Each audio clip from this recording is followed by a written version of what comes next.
Expressing out, expressing around. Split open my head. Split open this red. Come up to the carnival's floor, inhale all my spores.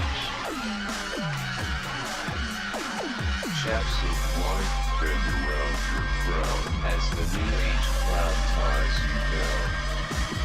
Shifting and shaping to death's desire, opening the gate to a place higher.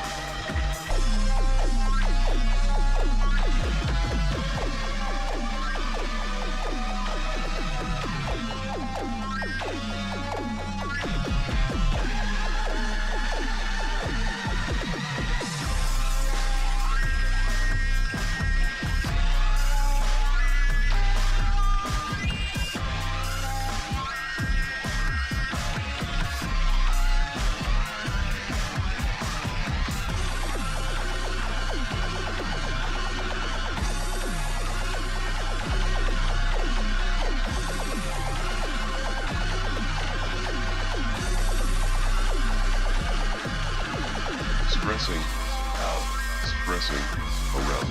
Split open my head. Split open this red. Come up to the carnival's floor, inhale all my spores. Shafts of light bend around your crown as the new age cloud ties you down. Shifting and shaping to death's desire, opening the gate to a place higher.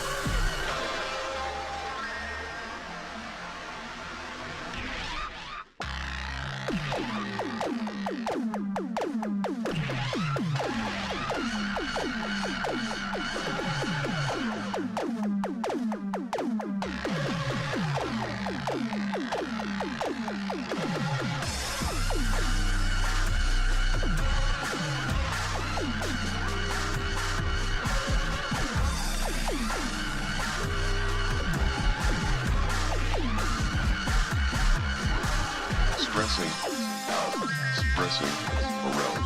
Split open my head. Split open this red. Come up to the carnival's floor, inhale all my spores. Shafts of light bend around your crown as the new age cloud ties you down. Shifting and shaping to death's desire, opening the gate to a place higher.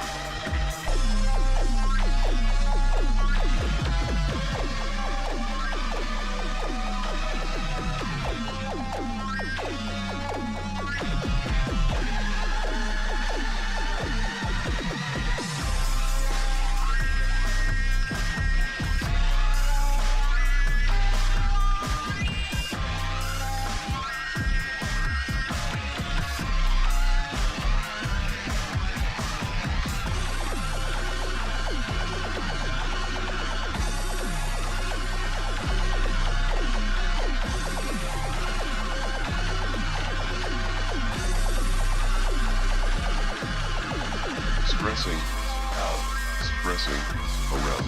Split open my head. Split open this red. Come up to the carnival's floor, inhale all my spores. Shafts of light bend around your crown as the new age cloud ties you down. Shifting and shaping to death's desire, opening the gate to a place higher.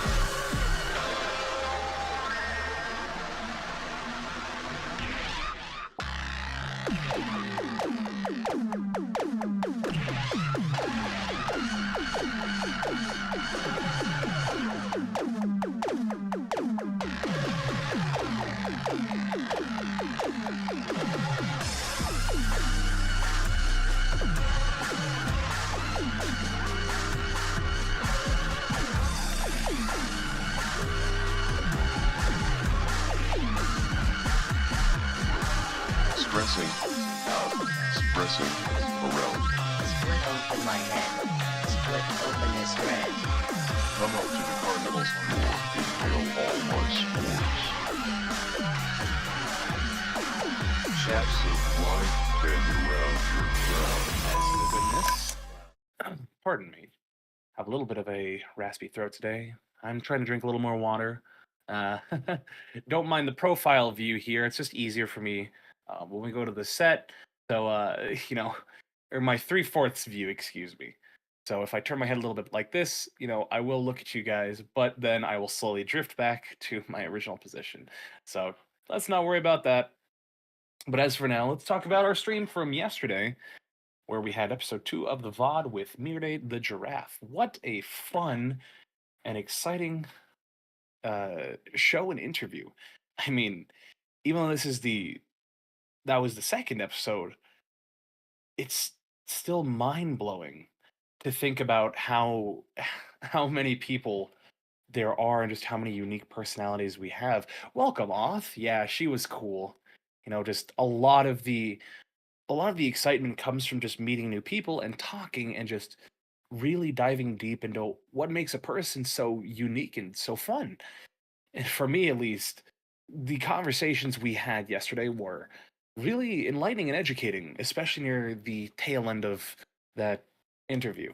So it was a lot of fun, and it's something I am super happy we were able to go into. But moving forward, you know, it's always so exciting to think about how every interview is going to be different.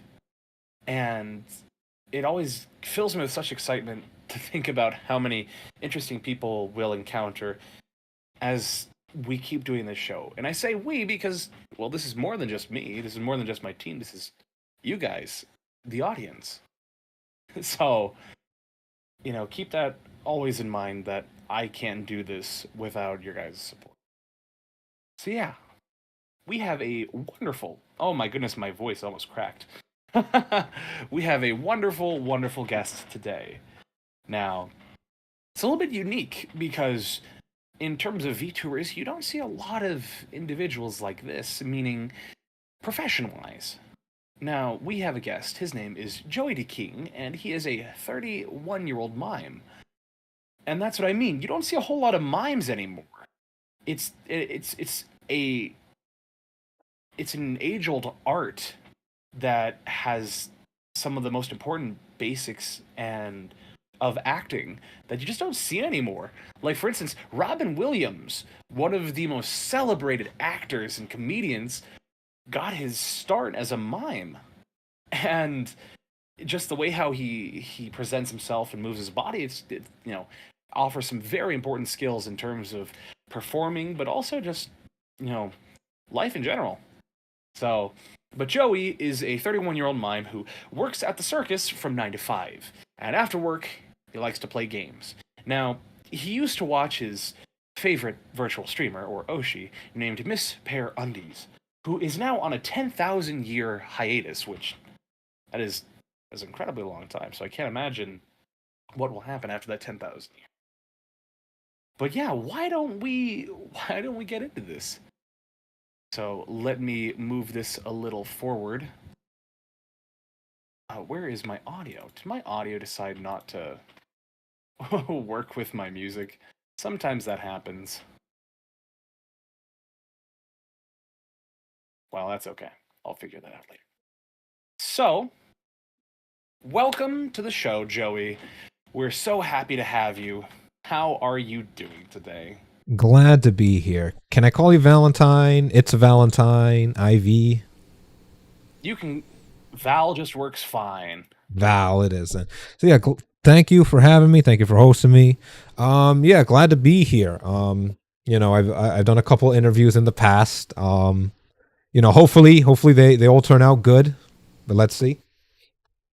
Well, I imagine this one will be super fun because, like I said, we don't see a whole lot of mimes, like just even nowadays, like outside of VTubing, just in the real world, you just don't, like, out and about, you don't see a whole lot of those. So please tell me, who are you? What is your story? Oh yeah, I mean, the mimes, right? So if they're good mimes, you probably won't hear them either, right? But I consider myself a bit of a thespian, an actor, a comedian, this and that, a performance artist first and foremost, traditional artist, what have you. But yeah, I'm Joey. I stream on YouTube. Play whole kinds of variety games, and yeah, I've been streaming since April. It's been almost 6 months. April 27th, I believe, it was my very first stream, which was also my Oshi's last stream. That was her 1 millionth stream. I was there to catch it. Hopefully, a lot of people came too.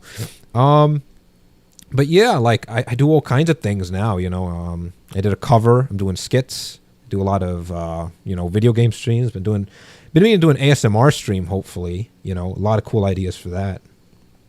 That's me. I can only imagine how much work that must be. I mean, especially sitting, hitting half a year. That is, incredible to think about, because some people who do this, they, it can be a little hard to continue with the motivation. I mean, I know for me, sometimes thinking, oh, how can I effectively do this? Do I think I can make it to a year? And then I see people, like yourself, who are putting in hard work but genuinely enjoying what they're doing, and it certainly gives me the motivation to continue on, because making such good content that you do, it's very inspiring. Oh, thank you. I make good content. Thank you very much. Appreciate it. Of course. But yeah, like honestly, personally speaking, I went into it initially with the thought 100% that this will be extremely draining. It'll take all of my energy, and I probably won't see much out of it. Most of that was true, but I actually realized that it's actually very invigorating. Like after work, like I said, work from 9 to 5. After work, I'm usually very tired. I get home, like 3 days out of the week. Actually, last week I've been streaming a lot. I streamed 4 times. This is my 4th stream this week. Been streaming a lot recently because of Halloween, or rather October and all that.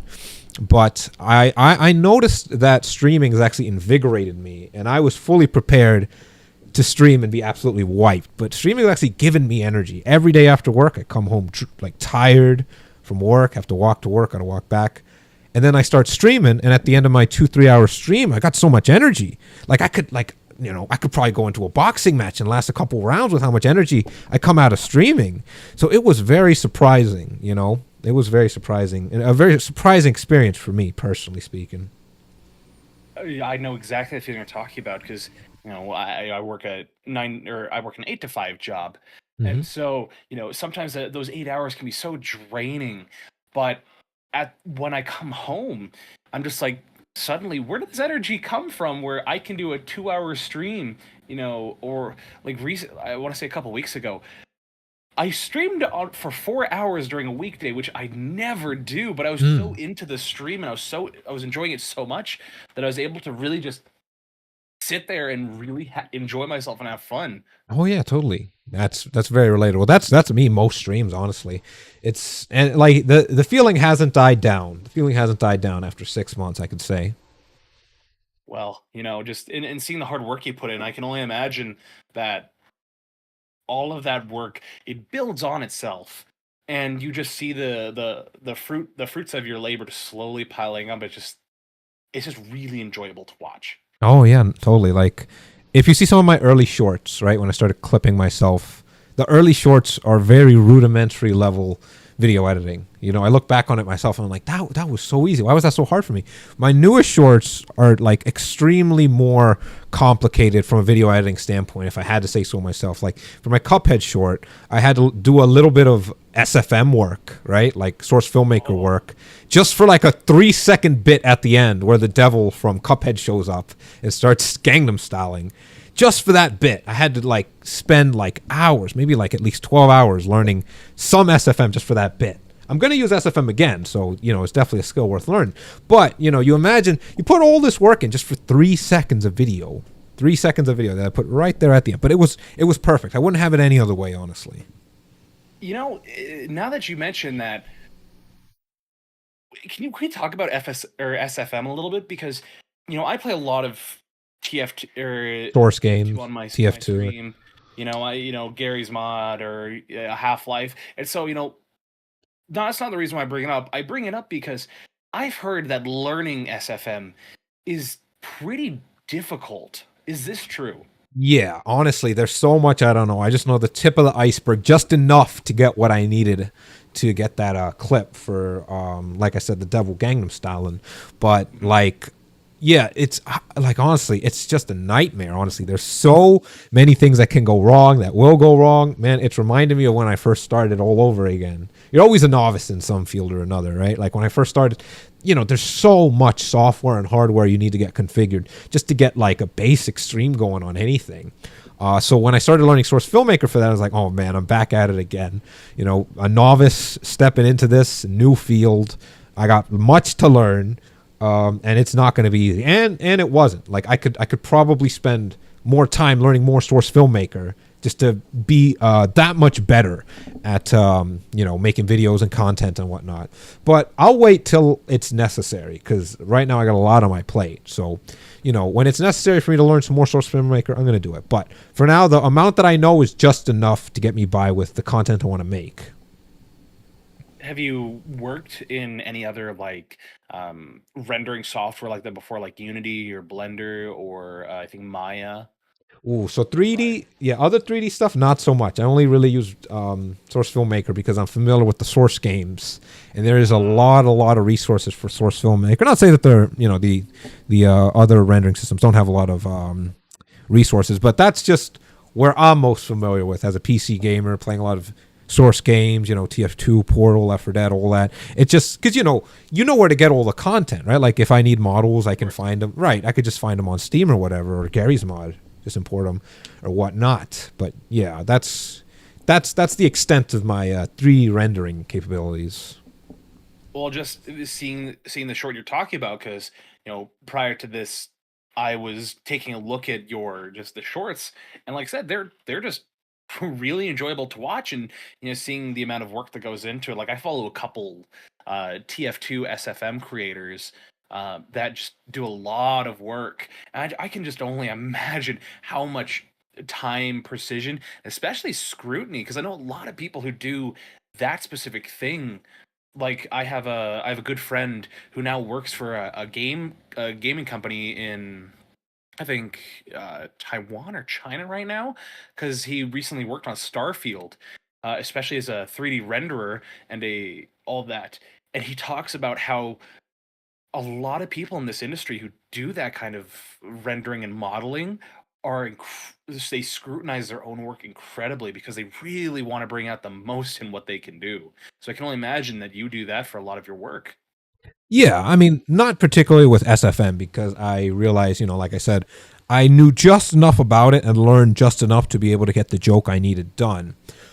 But when it comes to other things, I tend to be very particular about it. Like one thing I could mention is Miss Perundi's design, interestingly enough. Because when I was working on her, she had to be perfect, because, that's her thing. She's perfect in all senses and whatnot. So, in her design, I had to make her perfect as well. So there are a lot of little intricate designs. I could talk about hours about like character design and things like that. But when it comes to like character design and storyboarding, character building, lore building, I'm very particular about it. I could spend hours just working on one little thing because it needs to be just right. Actually, interesting thing, Joey's design, when I first started on his design, I was like 70% done with the design, and then I looked at it and I realized this is totally wrong. I went way off course to what I wanted to do. This is all terrible. So I deleted the whole thing and started way back to square one to start over. And the final design I came up with, which is the one you're seeing now, I'm much more pleased with. I could say there's a lot more in it, in the direction I wanted to go in, than when I first started. Yeah, I work with a lot of audio projects. I do a lot of commission work, and especially my job where I'm working in an application called Pro Tools, and it's regarded as the industry standard of audio editing. And the amount of times I sit there on one specific clip or track, just listening to it, because it has what's called a loop playback feature, where if you click on a clip, when you press play, it'll just play the clip, and then once it hits the end, it restarts and it starts up again. So you're just hearing that clip on repeat. And sometimes I'll sit there for 10 or 15 minutes just hearing that clip and making subtle changes just to get something perfect, only to realize this is not what I think it should be, and I have to start from square one. Yeah, honestly, starting from square one it's a strange theme that has been showing up. It's been rearing its head. Not that honestly, at this point, I'm I'm not even surprised by it. But having to start over from the beginning is something that's happened so much recently in my, I guess, streaming career, if you were to call it that, that it almost seems like a theme. Like, it almost seems like it's like fated with anything Joey related, having to start over from square one, which is very peculiar because that really wasn't a thing before I started streaming. Well, you know, sometimes I feel like if you start at square one, you just get a better picture of what you have done, because at a certain point, like, let me use an example. There's a thing in the audio world called audio fatigue, where if you're working on a project and you're say you're mixing with headphones or using loudspeakers to mix, after you do that for a couple hours, like typically about 2 hours, you're doing it 2 to 3 hours, your ears will start to get fatigued because there are muscles inside. You know, the whole audio process of how sound comes in the ear, it goes the middle ear with all the three tiny bones, it goes into the cochlea. You know, things tend to get worn out, much like the eyes do. And so at a certain point, your capacity to recognize these small details slowly diminishes. And so you're actually encouraged to stop, take a step back, and see, is the work I've been doing good because I've been spending so much time on it? Or perhaps maybe I spent too much time on it without taking a break and truly evaluating it. So do you think that applies a little bit to the design aspect, where sometimes you just need to take a step back and re-examine it because you need those fresh pair of eyes, you know, the fresh mind?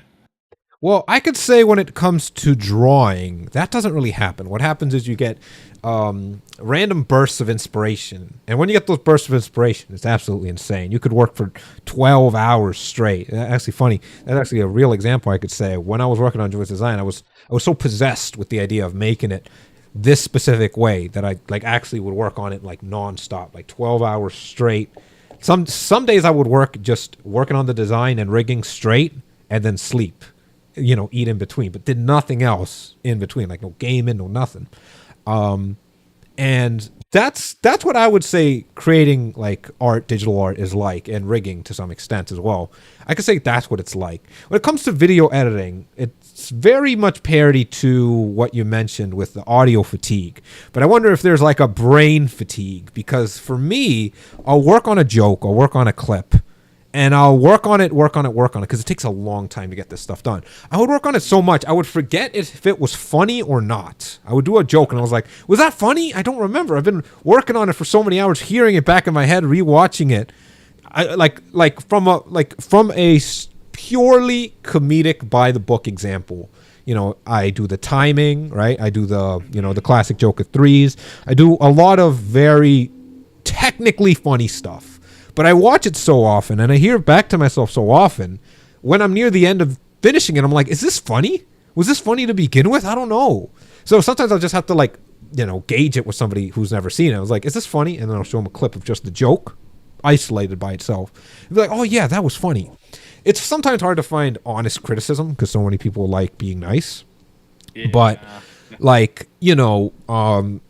know somebody that is brutally honest with me. So I let them know, is this funny? And they'll let me know if it's funny and why it was funny. And they're like, that was exactly what I was aiming for. It's just brain fatigue or funny fatigue. I'm not sure if there's a part of the brain that gets tired of hearing the same joke and it confuses you into thinking it's not funny anymore.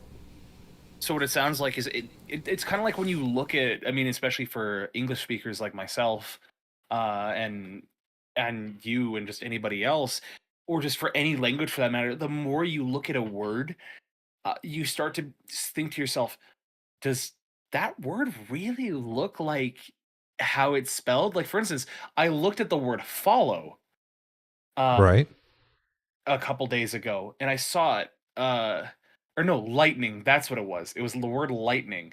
And so I was just looking at the way that was spelled, and I kept dwelling on, like, Lightni. Jacqueline Jones, hello. Just doing a little interview right now with Val. It's Valentine. The bottom line is, I looked at that word, I looked at its spelling, right? And over time, I thought to myself, is this truly a word? Is this how it's written? This can't be. And I have to kind of ground myself to be like, Oh yeah, yeah, yeah. This is how it is. So I feel like that would be a decent parallel to the brain fatigue, the funny fatigue, where at a certain point you just sort of start to kind of doubt yourself a little bit of, is this really what I'm doing? Like, am I veering a little bit away from the original purpose? I need a second opinion on this. Yeah, like I'm no neurologist or anything like that, or a psychologist or whatever sort of ologist has to deal with funny fatigue and brain fatigue. But for me, it isn't when I look at a word; it's when I say a word a bunch of times. Like, I don't know, Hmm. patch. If I say patch enough times, or any word really, I start to think, was that a real word or did I just make it up? Like, I know streamers like making up a lot of words. Was this a word I just made up, or was this a real word the whole time? Patch. Yeah. I don't know. You say it enough times, you trick yourself into thinking it's not a real word. Whatever. I guess the human mind will always be that kind of enigma, because like we're still figuring things out about that we didn't know, you know, hundreds of years ago. Like for instance, the invention of psychology is a relatively new science. Of course, right. Didn't really come about until the early 1900s, which is Hmm. incredible to think of, because prior to Sigmund Freud pining for psychology to become a real thing, people are like, ah, yes, you're the reason why you're not exactly quote unquote normal. I'm using air quotes, normal in the head, is because your four humors are imbalanced. Ah, Like, yeah. like that whole thing. And so it's just so interesting to see how how the field of psychology has changed over time. Right, right. So, as much as I'd love to talk about psychology, uh, we have another important question to ask you, which is, I want to talk about you being a mime, Okay. because the thing is, like I said before, we don't see a whole lot of mimes, and it's so interesting to to see a professional such as yourself out and about. So, what prompted you to show the world this mime that the Ah, world needs to know there is a mime in the midst of the content community, in the VTuber community? right. So, funny story. I honestly, everyone always asks me this, and it always ends up being the same story. So it's kind of asking like, why did I start? Right? Like, why did I start as Joey? Why did I start as a mime? How did this all come about? Well, I say this every time. I feel like every time I say it, it means like less, and you'll see what I mean, because like my purpose when I started was to make a parody of virtual streamers and virtual streaming culture and all that. If you're familiar with parodies, you probably know some of the big ones, right? Like Shrek being a parody of Disney fairy tales, right? If you're familiar with shonen, right, like Dragon Ball Z, One Punch Man would be a parody of that, right? It's a parody of shonen. Yes, yes, yes, If yes. if you know Warhammer 40K, right? That's a parody of sci-fi, right? It's just absolutely absurd compared to any other sci-fi, because that's what it's aiming to be. But I noticed there was no parody of virtual streaming. Like, yeah, I've seen plenty of virtual streamers that like kind of push the line, but they're very much in the culture of virtual streaming without actually being a parody of it, if that makes sense. Like they're not purposely parodying it, not their character, not their lore and things like that. So I decided I would be the parody of virtual streaming, right? Yeah. So, would you say that you're a man of many faces then, because you're trying to be this parody of virtual content creators? Man of many faces. I mean, I'm a different Joey when I'm at work. I'm a different Joey when I'm streaming, right? I'm an actor, so sometimes I'll play different characters. Thanks for following Yoshi VT. Oh, that makes Just doing an interview. well. Yeah, like yeah, Sorry, like suddenly the audio bugged. I that was kind of strange, but like yeah, like being an actor, I play many characters. So this is Joey interviewing right now. Hmm. Hmm, hmm. Yeah, I mean, I can. I've met some people that like they have different persona, like they have different personas that they love to bring out, especially on camera. Like one of the biggest ones I love talking about is Lucius Merriweather, Hmm. as a VTuber, because he has many different characters in air quotes that he brings on stream, where you have his normal Merriweather character. He has his Merriweather, femboy Merriweather Hmm. character. He has his uncle Merriweather, and I think he has like I forget the other one, which is like tall, skinny, like deeper, like softer voiced Merriweather. And so, it's just interesting to see how creators are able to put on these different masks and create different performances just within themselves. I see. I mean, are you familiar with my friend? They don't really come out a lot. Are you familiar with my friend SAT? That's short for sad and tired. No, I don't Uh, think I am. Okay, she doesn't show up a lot. But she sometimes shows up for me on stream. She's in all of my skits. I only have one skit. I'm working on a second one. She's going to be there too. Yeah, she is. She was my childhood friend. Well, she was like a Muppet, right? And I don't know. I guess it was like Toy Story rules or something like that. It wasn't until recently I found out that she's not a Muppet. She's kind of like an alien or something like that, right? Right. Like my whole life, I thought she was just a puppet, but I guess she's like an alien from well, her planet's called Planet of VTubers. I don't know where that is, so don't go looking for it. But ever since she made it obvious that she was sentient, she came up on stream, and she's a very interesting character. SAT. She's a lot different from me. Like she swears a lot. Kind of have to censor her, and she's yeah, she's how do I describe this? Are you familiar with the deadly but cute motif you see a lot? Like Mandy or Buttercup, or actually you see it a lot in virtual streaming. A lot of the virtual streamers have that "oh, I'm deadly but I'm cute" motif going on about them.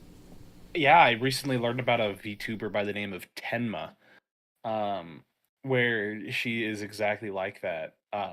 Where she'll just go from like really cute to all of a sudden swearing at you and saying that you are so bad that she will have a child with your mother and then make sure that child is the favorite child. Like that had to be one of the wildest things I think I've ever heard come out of such a cute looking character.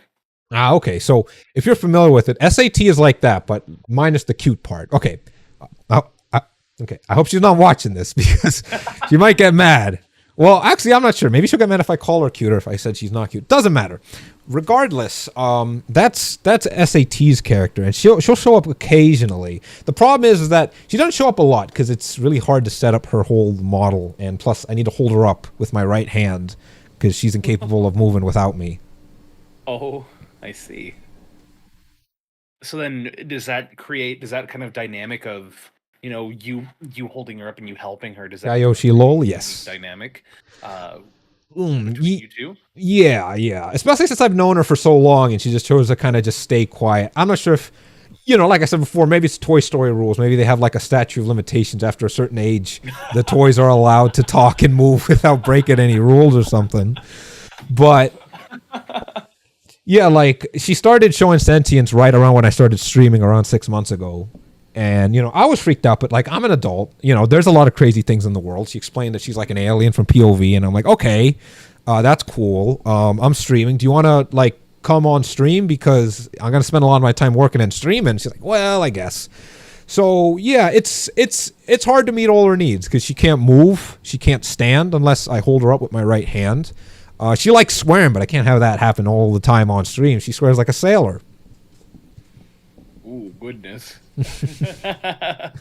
But I imagine, like I said, that creates for some fun moments. Like, do you have a moment that kind of sticks out to you because of this? Well, I'm working on a second skit, and she's in it, and I think it's very funny. Like my first skit was kind of like just a kind of like a pilot, right? Where it was just me and SAT, Miss Sad and Tired, and she had sent me to go get some groceries or whatnot, because I guess she eats for some reason.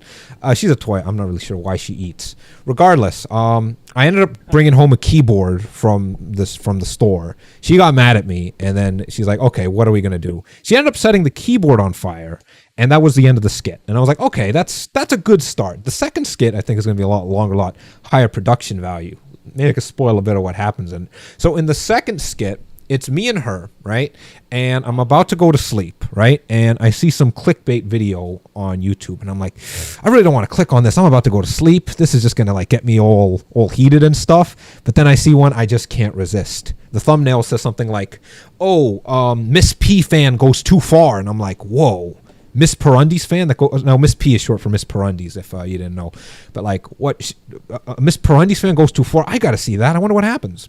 So I click on it, and there's a bunch of parodies about like YouTube and culture and like ads and streaming, like a whole smorgasbord of things I think are very, very funny.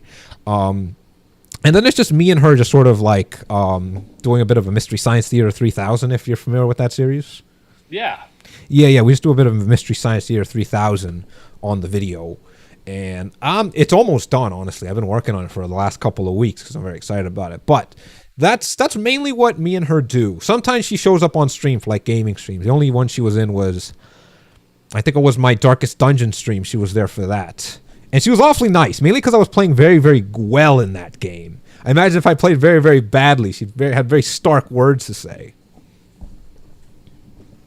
Well, it seems to me that there is certainly a wonderful dynamic that gives you a lot of room to make good content. So I'm really looking forward to seeing this video come out.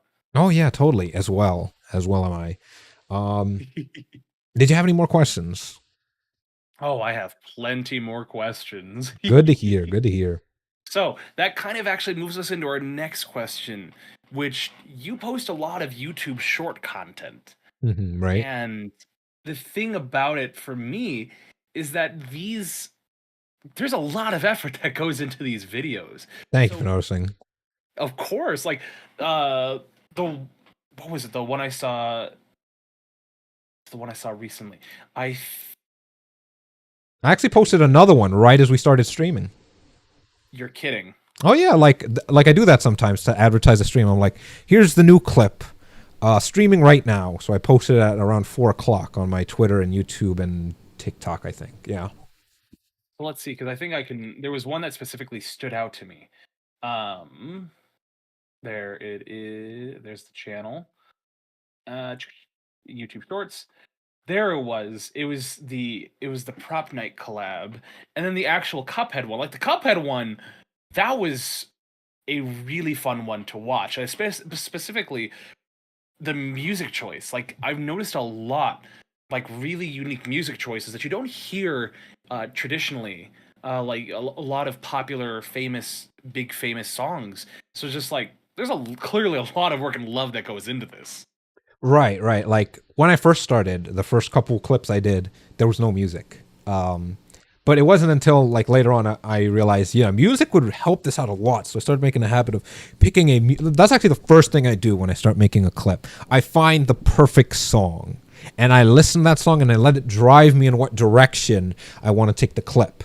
And then eventually I learned about the timing of the song. It's very important to time the jokes with the songs. Like in the Cuphead clip, if you listen to the music and watch the edits, it's timed very particularly. That isn't by accident. I didn't just play the music and it accidentally fit with the clips. No.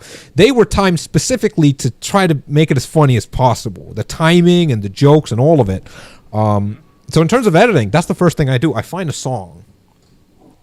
You know what's funny is Hans Zimmer and Christopher Nolan. Right. So Christopher, for those that don't know, Christopher Nolan is an Academy Award-winning director who's done movies such as Inception, Interstellar. Why are those two the only ones that come to mind? Inception, Interstellar. He did one recently. Dunkirk. He did Dunkirk. And so, but the thing is, what stays consistent is he hires contracts. I just smacked my microphone. Hans Zimmer, an Academy Award-winning, a Grammy Award-winning music composer, and their dynamic works so well that Christopher Nolan, when he's writing the script, before he gets the premise first, that he thinks of the premise, and then he takes that to Hans Zimmer and says, "Hey, this is what the story is." For instance, we'll take Interstellar, for example. He's like, I want you to compose a soundtrack around a father who's a single father trying to raise his two kids, but he's also an astronaut. And the story centers around him trying to come close to his relationship with his daughter, but he never quite makes it. And so from that, Hans Zimmer was able to come up with the iconic da da da da da da da da, and then where it just goes up and down, but it never quite reaches the same note. So it starts, I think, on a G, and then it goes back and forth between a G and a C and a high C. But the thing is, the G moves up the keyboard, the C stays the same, and then once it, I think, hits about a B, it comes back down. So it never quite hits that C, so they never quite touch.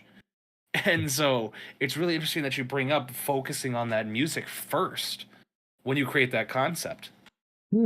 Yeah, I'm not too much of a music composer. I'm very much a music listener. But I see what they're going with. Like if I was to put my creativity points into music instead of like art or something, that would be a very interesting way to go about it, right? Like kind of with how the music's never touch, how it's supposed to represent how he is like trying to find his daughter, right? They're like they never get to actually meet until, is it at the end, I think? Yeah. But like, so Yeah. that's how I would also go about it if I was, a musician, a music composer, so to say. But yeah, music is a very interesting art. I like to blend it with a lot of the other arts I do. Like, when I'm drawing, I like listening to music. When I'm like video editing, I like listening to music. When I'm rigging, of course, listening to music, right? Music is a very interesting, unique art form that I like to blend with a lot of the other things I do. What kind of music you like to listen to? Honestly, when I was a kid, I loved listening to heavy metal. Now I listen to all kinds of music because there's so many different kinds of music, right? Like there's electro swing. I've been listening a lot to the Pizza Tower OST, which is very, very nice. Yes, I like it. It's like this 8-bit kind of funky, kind of techno-ish music. It's very nice. Yeah, I guess so. Some of it is, but some of it is a bit more kind of, I don't want to call it like game OST, because game OST kind of feels like its own genre, right? Like game OST needs to have a certain feel to it to be a game OST, right? Like you can't just take any random song and make it a game OST, because a game OST has to sort of have some loopability. Well, not necessarily, but most game OST has some loopability, has some sort of not too offending music, right? You kind of have to listen to it while playing the game, because if it's too offending sounding, right? Like if it's too like in your face, the game OST, you'll be distracted by the game. No, you'll be distracted by the music. You'll be able to play the game. So kind of like saying, like Skyrim or Halo. Like Skyrim, like Skyrim music, Halo music. You need to be able to focus on the game with the music enhancing it, as opposed to the music taking the center stage away from the game. Yeah, I've never played. I know of Pizza Tower. I don't know anything about it. Isn't it like a platformer? Yeah, it's like a pixel platformer. I really appreciate, I always appreciate hard work. I see there was a lot of hard work put into Pizza Tower, so that's what really got me into it. Interesting. Well, we're moving back to your editing your videos yourself. What is your workflow like besides the music? Like, because you touched about that a little bit. What goes into making a normal Joey D. King YouTube short? So yeah, the clips, I've been making a lot of them. Well, actually, I say a lot, but it's actually not that much. I know people that put out like a lot of clips. We're talking like one a day. Yeah, I'm lucky if I get like one every 2 weeks. But so first I take a stream I really like that I think has a lot of potential.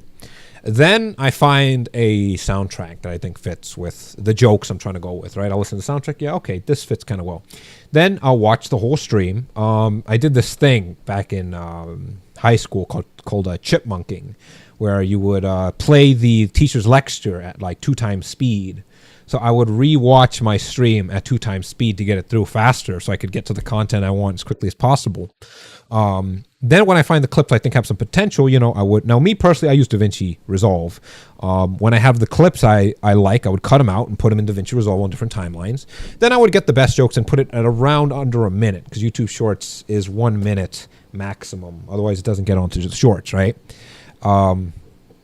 And I guess another interesting thing is my time frame. I work during my lunch, right? During my lunch breaks at work. That's when I get my video editing done. I bust out my laptop, start working on it. When I get home, if I don't have a stream, right? Because I stream usually Tuesdays, Thursdays, and Saturdays. So that leaves me like Mondays, Wednesdays, Fridays, and Sundays off. On those days, I would, after work on my clips and whatever other projects I'm working on. Like the skit. I like to have multiple things I'm working on all at the same time, because in order to fight that sort of brain fatigue, because it happens when you're not fully motivated. Because like sometimes when I'm editing videos, I'll get a bit of brain fatigue. When I'm doing that, I'll do something else, right? I'll start drawing, right? Like I'll finish a drawing that I've been working on, or I would like do some writing and write the next skit, right? Like some jokes, some quips, whatever, right? So I hop between all these different mediums to keep myself from getting too brain fatigued, right? Because you spend like 8 hours in front of the computer doing anything, it feels like you do nothing. At the end of the day, it'll feel like you didn't do anything, right? But if you spend a couple hours working on this, a couple hours working on that, a couple hours working on this, it feels more fulfilling, and you get less demotivated at the end of the day. It's like, well, yeah, I did some video editing, but I also did some drawing, and I did a bit of this and a bit of that. So I like to have multiple projects all going at the same time, but I like to split my time between them, so that way I'm not like overly tired working on just one. Because I notice my efficiency level drops dramatically after a certain point. Like after a couple hours, my efficiency, like the amount of work I actually get done per hour, drops by a lot. So I'll just switch over to something else, some other thing, whether it's drawing, video editing, writing, Yeah, I mean that just when I pardon me, when I do my audio editing, that's kind of something I was taught was a workflow method called, and I've talked about it a little bit before. It's called Pomodoro, where it's Italian. It's Italian. I think it's Italian for tomato. I see. Tomato something. Tomato. But because Pomodoro timers are essentially kitchen timers for cooking. And the idea is that you spend 25 minutes working on something, you take a 5-minute break, spend another 25 minutes working, 5-minute break, 25 minutes, 5-minute, 25 minute, 5-minute. On the fifth time, you work for 25 minutes and take a 15-minute break. And so you're kind of going back and forth between, working for a little bit, taking a 5-minute break, doing what you need to, walk around, stretch. Sometimes I'll sit there and I'll watch a YouTube video, or I'll, do some push-ups or some sit-ups, kind of get the blood flowing a little bit. But something else you can do is ascribe tasks to kind of have done, like, all right, I want to get a quarter of the way through this editing process, so I'm going to give myself 2 Pomodoros. I see. I'm going to work for 25 minutes, take my break, and work for 25 minutes, and take that break. At the end of that break, I hopefully should be a quarter of the way done. That way you're kind of setting more manageable, realistic goals. I see. Yeah. Like setting goals is very important, especially like goals within one's reach, because if you don't keep an eye on yourself, you're gonna kind of wander off on what you're working on. So like, okay, like I guess for an example, sometimes when I'm working on something, not just something creative, but like anything, I'll notice sometimes I'll build up these little distractions, like, oh, I can't do it until I do this other thing and then this other thing. Like, no, well, if you have a goal, a realistic goal, right, these distractions won't get in your way because you have the goal in mind. You won't be like, oh, I can't finish this because my milk is going to go bad in 36 hours. No. Focus on the milk when you focus on the milk. But right now you have a goal, right? Finish this joke, finish this drawing, get a couple lines of dialogue in or whatnot. Then you can focus on something else. Because, if you let all these little problems take real estate in your mind, you'll never get anything done. What kind of, because you're talking about especially the making sure you're managing your expectations on goals, it kind of seems like a lot of like new people, especially in the VTuber community, are trying to set a lot of these big ambitious goals like before they debut. And do you think that people like nowadays, especially since VTubing is growing like wildfire, do you think that the ambitious, my goodness, I can't speak, the ambitiousness of these goals could kind of hurt some people who are trying to make this a profession? So if you're going into it with the goal of making it your profession, you're going to need a lot of very ambitious goals, first of all, because because there's so many steps, especially if you're starting from nothing, and we're talking like nothing. Like if you like just have a laptop, you're going to need a lot of work to get towards any manageable amount of professionalism in in this line of work, right? So if that's your goal, now I could just say with certainty that from the start, that wasn't my goal, right? If anything, I say I've achieved most of my goals already, but I still have more goals to go. So I can't say with any relatability that, oh, I know what it's like to try and go into this and make a career out of it. Because even if I never make a career out of it, that's fine. I've already achieved a lot of the goals I wanted to when I started.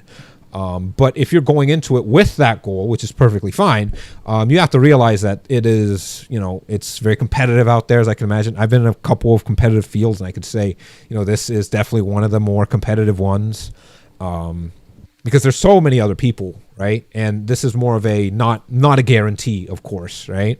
Like, you can work forever and ever and ever, and you can follow all the trends, and you might not even make it with any level of success. So you have to go in with those expectations. You could go into this trying to make a career, but also expect that you could probably just fail and really not get much out of it if those are your goals. Just, make money, be popular, what have you. You might never make it there, right? You could try and try and try. You might not make it there. But as long as you keep that in mind, you will probably be able to last longer than a lot of other people. Because if you go into it hoping for that and expecting that, well, you might not get it, right? But if you go into there with the expectation like, okay, I'm going to try to make a career out of it, but if I fail, then, it's just because it's that competitive. Try something else, of course, right? There's loads of other things that with a person with drive and some good ambitions could probably make it out there.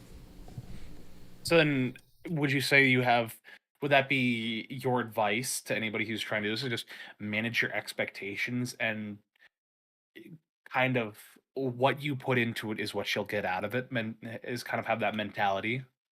Maybe it really depends on your goal. So I would say, the first part, manage your expectations. Definitely, what you put into it, what you get out of it, really depends on what your goals are.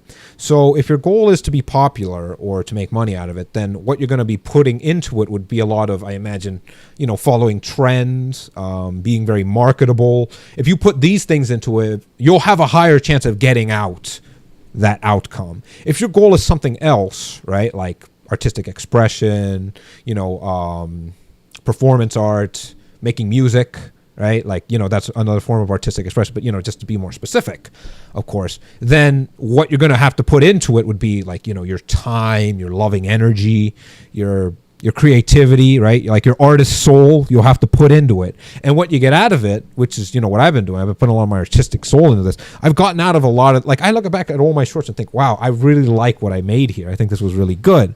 Whether it was popular or not, well, that's kind of a secondary objective. Because as much as I would love to be popular, I do value a lot of the things I get from being so unpopular. Like, a lot of my streams, people don't show up. And that's fine. But then I realized, well, during those streams, I could kind of just say anything, right? I could, like, I have almost completed, because, like, no one's watching, right? So I can very much value that being unpopular. And I won't have that forever, right? Like, if I keep going at it, eventually people are going to start watching. And then I'm going to be in a new kind of scenario, right? Like, if you're familiar with Shrek's whole journey, right? He first wanted to become popular and accepted, but then in Shrek 4, when he had it, he wanted the opposite. He wanted to be feared. Well, he can't go back, right? So if I value the time I have now being unpopular, I'll never get it back when I be popular, because you can't just, suddenly be like, oh, I want to go back to being, no viewers and stuff like that. So I very much look at the positive of it all from an artistic perspective, because these are times that, you never get back. That is a very interesting point you bring up, of how putting in the work, you'll get to that point where you can, you will be popular as long as you're putting in the effort. But it's so interesting that you're saying how you can't go back to that. And it kind of makes me think, do you think people just who were at that spot before, like, for instance, it's the difference between, I've had this conversation with with other people, is just, it's like the difference between indie VTubers and corporate VTubers. Right. Where when you start out as a corporate VTuber, you have a bigger fan base, you have more availability and more resources, but at the same time, you kind of don't have a whole lot in the beginning to kind of be a little bit of yourself and kind of be in there, because you're on a leash, Right. but you're on a leash where you're getting a little bit of a head start. You're taking the elevator to get a little bit higher, whereas if you're an indie VTuber, you start on the stairs and you kind of have to walk up the stairs to get high up. At the same time, you're getting to meet people who are also on that set of stairs, whereas if you take the elevator, you're just passing people. Right. So interesting that you're thinking about how when you have zero viewers, when you're starting at the bottom, or when you just like this. Well, I don't really see it as starting at the bottom, but like, you know, it depends on what your goals are. Oh, that's true. That's true. You're very correct in that. But just how that changes of once you attain more of your goals and you're getting higher and higher, you can't go back to where you were. And I wonder how much that affects people who were at like, you know, a little bit of a lower level, and they're working hard, they're getting higher, but now they can't do as much as they thought they could before. Like, you know, sometimes it's kind of nice sitting in a 0 viewer stream because you're just there and you can kind of do what you want. And then you can't do that when you have like 2,000 people, you know, 20,000 people watching, Scrutinizing you, watching you. You got to watch your brand and all that. So I've actually pondered that recently in another interview. And the way I described it was there are so these are the 3 most popular goals I see people going into this wanting, right? Now, these are not in any order, right? But it's making money, being popular, and, you know, expressing yourself creatively. These are 3 most popular ones. There are probably more out there, but you don't see them as much, right? So among these 3 goals, everyone goes into it wanting one of them being the priority, whether it's making money, being popular, or expressing yourself artistically, right? I think I might be in the smaller group of my main goal being to express myself artistically as like a performance artist and whatnot, because I try all these little things and I'm happy with them, whether or not other people watch them or not, right? It would be nice if I was popular because there are some things I want to do that require other people's participation, right? Like if I wanted to do like a smash or pass, it would be so much more fun and artistic and so much more of a unique experience if I had other people to comment on, right? So I've stopped myself from doing those things, those projects I wanted to do, until I can almost guarantee that someone's going to come and participate in it, if you know what I mean, right? Let me give you an example. Sorry to cut you off.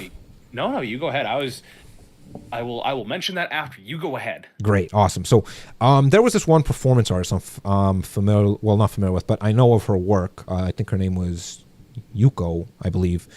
She had this one performance art. And by the way, are you familiar with the concept of performance art? It's a bit different from like traditional art or like other forms of art. I think I do. Is that when it's more, you know, in-person performance-driven things are done for the sake of art rather than entertainment? Not necessarily. So the main difference between performance art and other types of art is the lack of preservation of it and the art and the artistic satisfaction the viewer and the artist gets from the fact that this moment right here is the art and it can never really truly be re-represented. You can record it, of course, but you can never really be back in it. Kind of like a concert, you know? Like you can record a concert, but that's different from being in a concert. And each concert's different, right? So you can go to their next concert. It might not be the same as this concert, but you'll have fond memories of that one concert you were in. You could say you were there and you remember it because you were there. So it's about being there in the performance of it and the sort of lack of being able to recreate it, right? So Yeah. I remember she had this performance art that was very striking, where she would sort of sit on a stage, right? She would just sit on stage and not move, not do anything. And the audience was encouraged to get a pair of scissors and cut a piece of her clothes off and take it with them, right? Now imagine if nobody came, if she didn't have anybody to participate. That itself would be an interesting performance art, but I imagine the intent of it was for participation, right? Now you could probably, you know, get a recording of that performance and rewatch it and whatnot, but it isn't the same as being there, being a participant, choosing to or choosing not to participate, of course, right? That's a very interesting way of looking at it, because I've never thought about it as, you know, the performance is Part of it. Because it kind of sounds like it follows the rationale of if a tree falls in the forest and no one's there to see it, you know, did it happen? You know, does it make a sound? Right. And so, if that rings true from if you're doing a stream and nobody's there to see it except you, you know, if nobody's there, is it considered a good performance? Is it considered a performance, quote unquote? Right. Just Now, by the way you're explaining it, it seems like yes, it is. yes, it is, right. So, yeah, the fact that, like, okay, for example, my debut will never re-happen again. It will. You will never be in my debut ever again. If you were there, you were there. If you weren't there, you weren't there. Right? That's just how it is. So, I see a lot of streamers do like re-debuts and stuff like that. That's great. That's awesome. Because a re-debut is a different performance than a debut. But to be in my debut, you could say you were there, you could say you experienced it and whatnot. I know only 2 people were there, and I know them. They, we ended up becoming friends. But because that moment will never happen again, I have this little gimmick I like to do where whenever there's a memorable moment on stream, I like to take a snapshot of it. So I have a little binding here to snapshot my screen. And whether you're like collabing with me or you're in the comments, putting down comments, you could be in that picture, right? Like if you type in, hey, great moment, you beat that boss. I'm like, oh yeah, great moment. Let me take a snapshot of it. You'll be in that snapshot, right? But you can never be in the snapshot, be in the performance, participate in the performance if you're just watching a VOD. Now, I understand like, not everyone could be there, but that's the art of it. The sort of you be there or you not be there, you know what I mean? So like you'll never be in a picture if you just watch the VODs, but part of the performance is the live aspect of it. The fact that like you're missing other performance, but you're in this performance and all that, right? Like, so part of the artistic expression of it is the fact that, you could be in it or you could not be in it, right? I feel like I went off on a tangent a bit. I was talking about like the 3 main goals, something like that. No, I'm invested in this tangent right here because Yeah. Because there were 2 things that I wanted to say. So a statement and then a question. Because relating a little bit to that, before I did VTubing, I did, semi-professional improv where I would perform in front of, hundreds of people. And improv is a very audience interactive thing. Right. Where, I'm having to get suggestions from people, hey, this is what we're going to be doing. We're going to be playing a little bit of a game here. I'm going to need, you, sir, what do you do? I'm a college student. Oh, you're a college student? Oh, so what is your major? Oh, I'm majoring in molecular biology.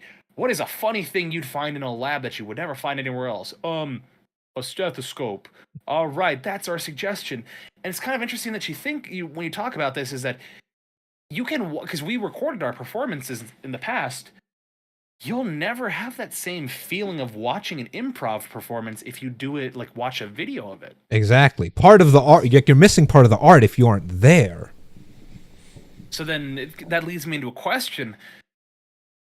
Do you think that photography is a much better way to capture mediums of moment than video? Because instead of you're recreating that moment, you just have a capture of it where you can see it and be like, I was there, as opposed to you're rewatching it saying, that's what that was live. Well, like, I guess the point of the capture was, it's partly a dirty joke, but also like where my character came from with the whole because like, my design wasn't meant like this to be extremely marketable. I didn't draw my skin this way and my face this way because I was like, people are gonna think this is cute. I think it's cute. Oh, thank you very much. I appreciate it. Of course. So if you're familiar with certain tags on certain websites, my tag, one of my tags would start first letter U, and then the second word would start with letter B. 4 letters, and the last word is. Yup. Yeah, you already know, right? So I do. Yeah, so I noticed cameras show up a lot in those kinds of tags. So I'm like, let me just throw it in there. It's kind of like a cheeky thing. So me taking a snapshot is partly inspired by that, but also it serves a double purpose. One, it fits with the themes of my character, but second, it fits with the whole capturing the moment thing because, yeah, like you could rewatch a VOD and stuff like that, but you'll never be like, in the live chat, right? You can like be in the chat. So yeah, unless you're in it live, you never have a chance of being in a photo. So the point of the photo was to capture it and sort of really like stamp that this is a performance art, because that's one of the big 3, either for artistic expression, whether it's making cover songs, original songs, live drawings, what have you. You either go into virtual stream because of you want to express yourself artistically, you want to make money, or you want to be popular. And anyone that goes in it, these are the 3 main goals I see people go in it. So, for me, it's artistic expression. So I feel like I've already achieved that. I've done, like, before I started streaming, I would only draw like a couple of times a year, honestly. I'd draw maybe once every 2 to 3 months, right? And then I would stop drawing, put down the pen and stop drawing. Ever since I started streaming, I would draw every day. Every single day I would go, there would not be a single day I go by without drawing because this is feeding my artistic expression. So I would say I've achieved that goal of artistic expression. I would love some more popularity because there's some streams I want to do that kind of require people to participate. You know what I mean? So it's kind of limiting some of my streams that I could do because it's sort of required to have people participate in it. Making money, that's like a whole separate thing. Like I'm not in a situation where I need money. So that would be my last goal. So for me, my priorities would be artistic expression, followed by popularity, followed by making money. Now, you know, whatever someone says their priority is, and I'm not going to judge. You know, if people go into it just to be popular, just to make money, that's fine, right? Some people go into this just to make a career out of it. That's fine.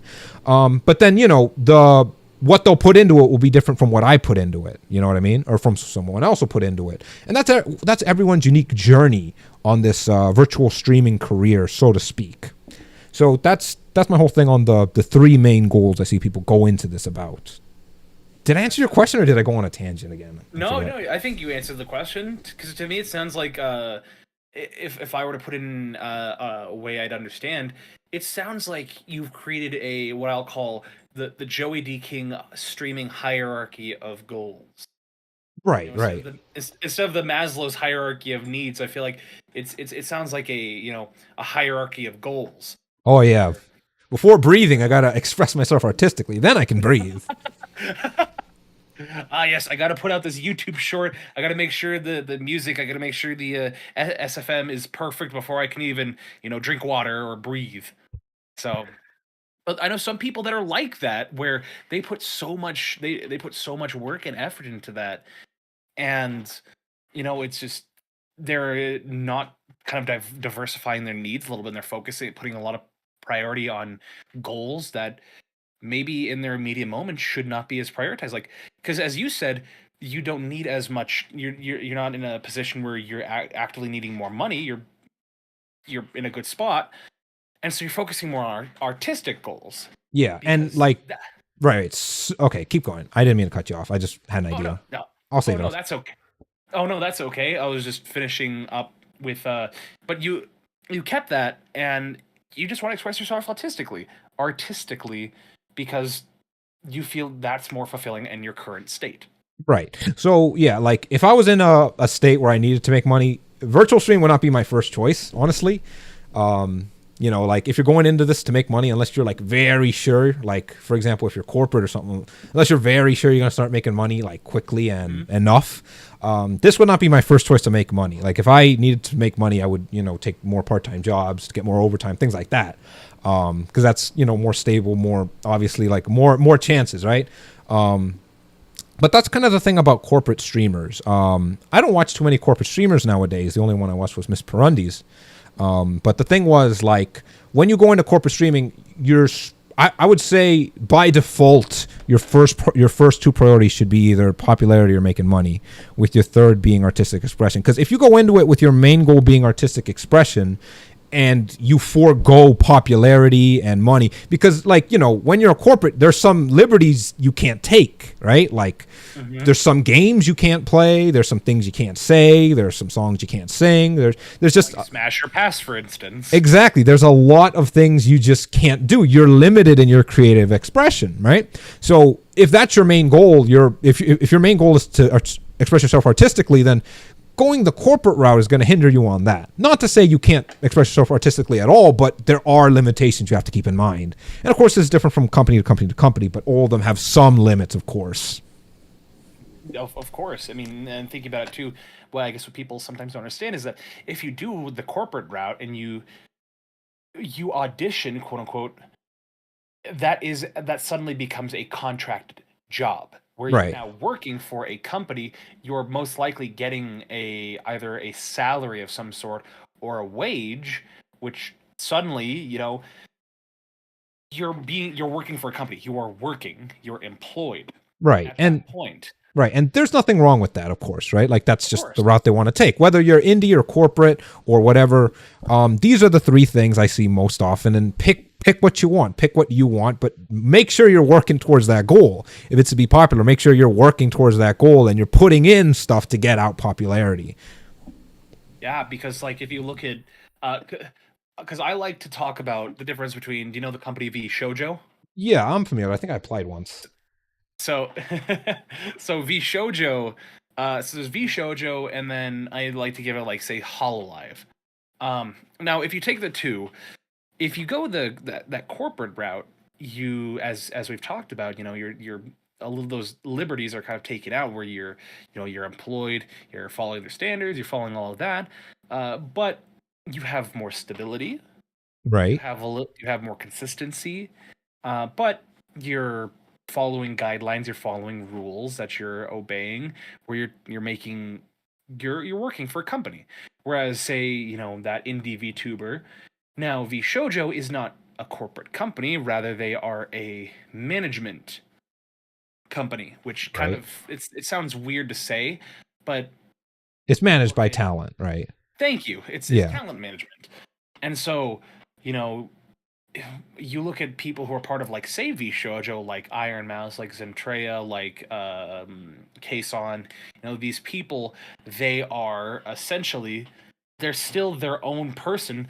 They worked and applied to get a spot with a company that'll manage them and represent them a little better. And so it's just interesting to see how people, these goals change whether they choose the corporate route where they'll have that stability, they'll have that consistency versus a little more creative freedom, a little more artistic expression through a management agency. Right. Um, Yeah. I'd say that's how I see it. Exactly that. so, whether or not people kind of, because I feel like people are like, I want to be a corporate VTuber. I want to be able to be in a Hololive or, Niji Sanji, Phase Connect. I want to do this.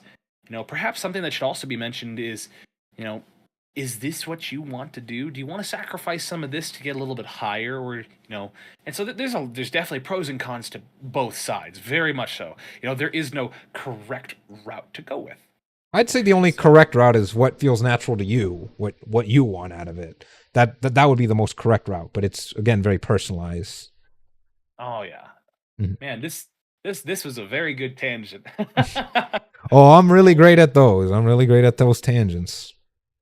Yeah, that's super. That's super. I'm sorry. I'm just really loving this entire interview and this conversation. Oh yeah, no doubt. This is very interesting. I love to be able to like just sort of talk, just sort of just sort of put my mind out there, Yeah. Well, just know that again, this is 2 hours of you. So Well, moving yes. a little bit forward with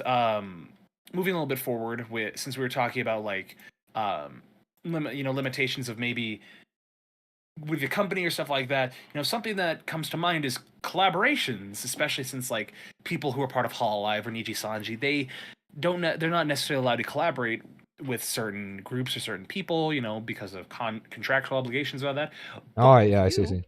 Right. leading into this, you collaborate with a lot of people. Like for instance, the past few videos I've seen on your channel, the most recent ones, like your like Prop Hunt, or Hmm. there was I think Friday the 13th. Right. You seem to be collaborating with people fairly frequently. So let's talk about that a little bit. What is that like for you? Honestly, it's been pretty fun. It's been pretty fun because you can at least have one person to be there to observe your jokes and what you have to say and things like that in collaborations. And it's really helped me kind of get out of my shell because before I started streaming, I didn't have Twitter. I had Discord, but that's it. Right? I barely even used Reddit. So my only social media was Discord. That's it. Ever since I started streaming, I have like a Twitter. I had to learn how to use Twitter. Like, I had to ask people that have been on Twitter, like, how do you use it? Like, what's a hashtag? Like, what's this for? Do I hashtag everything? Do I have to picture everything? Right. So that's been an interesting experience. TikTok, I had to make a TikTok. I didn't even use TikTok, right? Like, I didn't watch TikTok videos or anything like that.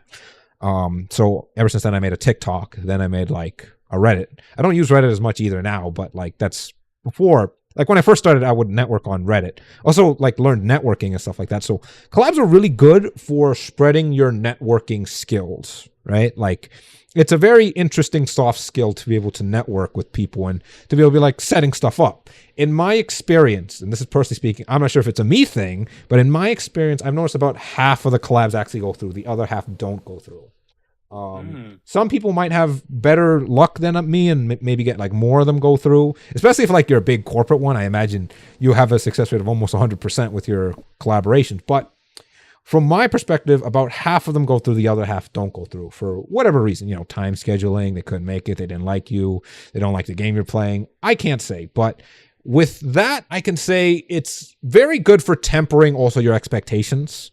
You got to kind of realize not everyone's going to like you for whatever reason, but that doesn't matter, right? Always put yourself out there. And even if you're shut down, don't be afraid to keep putting yourself out there, especially if you want to be a streamer. That's like a given. Oh, yeah, very much so. I mean, actually, talking about with going back to the goals thing, coincidentally,